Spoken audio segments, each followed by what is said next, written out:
শনিবারের চিঠি পত্রিকাটি ছিল রঙ্গে ব্যঙ্গে তীক্ষ্ণ, জ্ঞানে সমৃদ্ধ, অদ্ভুত রচনারীতির চাতুর্যে আকর্ষণীয়। শনিবারের চিঠির প্রকাশে প্রবাসী সম্পাদক রামানন্দ চট্টোপাধ্যায়ের পুত্র অশোক চট্টোপাধ্যায়ের বিশেষ ভূমিকা ছিল। সঙ্গে ছিলেন যোগানন্দ দাশ।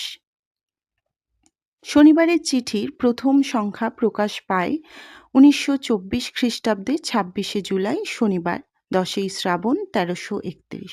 সম্পাদক ও মুদ্রাকার ছিলেন যোগানন্দ দাশ। এতে হেমন্ত চট্টোপাধ্যায়েরও বিশেষ অবদান ছিল। শনিবারের চিঠির প্রথম সংখ্যা থেকেই নজরুলকে আক্রমণ করেছিল। এতে কবির নাম দিয়েছিল গাজী আব্বাস বিটকেল। সজনীকান্ত দাশ কাজী নজরুল ইসলামের বিদ্রোহী কবিতার একটি প্যারাডি লিখেছিলেন, যেন নজরুলকে অত্যন্ত ক্রুদ্ধ করেছিল। কবিতাটি সাপ্তাহিক শনিবারের চিঠির একাদশ বা পুজো সংখ্যায় 4ই অক্টোবর 1924 প্রকাশিত হয়। কবিতাটির আরম্ভ ছিল এরকম: আমি ব্যাং লম্বা আমার ঠ্যাং, ভৈরব রবশে বর্ষা আসিলে, ডাকি যে গ্যাঙর গ্যাং, আমি ব্যাং দুইটা মাত্র ঠ্যাং। এই কবিতাটি পড়েই নজরুল অত্যন্ত ক্ষুব্ধ হলেন। তিনি মনে করলেন এটি মোহিতলালের লেখা, যদিও এর সঙ্গে মোহিতলালের কোনো সম্পর্ক ছিল না।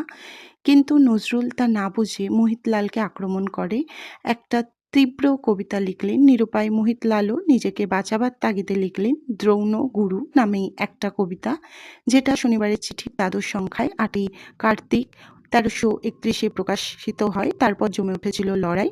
9ই ফাল্গুন 1331 সপ্তবিংশ সংখ্যায় শনিবারের চিঠির সাপ্তাহিক পর্ব শেষ হয়ে যায়।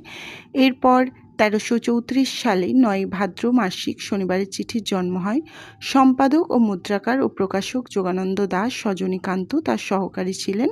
30-এর গোড়ার দিকে 1336 কার্তিকে মাসিক শনিবারের চিঠি বন্ধ হয়।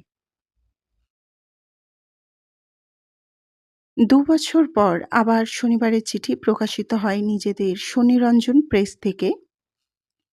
তারপর থেকে পত্রিকাটি নিয়মিত প্রকাশিত হয়েছে। সজনীকান্তের মৃত্যুর পর সম্পাদক হয়েছিলেন রঞ্জন কুমার দাস। পরিমল গোস্বামী, নীরেন্দ্রচন্দ্র চৌধুরী পত্রিকাটি সম্পাদন করেছেন বিভিন্ন সময়। পত্রিকাটির উদ্দেশ্য ছিল অতি আধুনিক সাহিত্যের ন্যাকামি ও সম্পর্ক বিরুদ্ধে যৌন আবেদনের বিরুদ্ধে। শনিবারের চিঠির ছিল অভিযান। বাংলা সাহিত্যে যেসব অনাচার চলেছিল তার বিরুদ্ধে শনিবারের চিঠি কারণে অকারণে বিশিষ্ট ব্যক্তিদের প্রবলভাবে আক্রমণ করেছে। রবীন্দ্রনাথ, শরৎচন্দ্র, নজরুল প্রমুখ আক্রমণের প্রধান লক্ষ্য ছিল। এছাড়াও আরও যারা আক্রান্ত হয়েছিলেন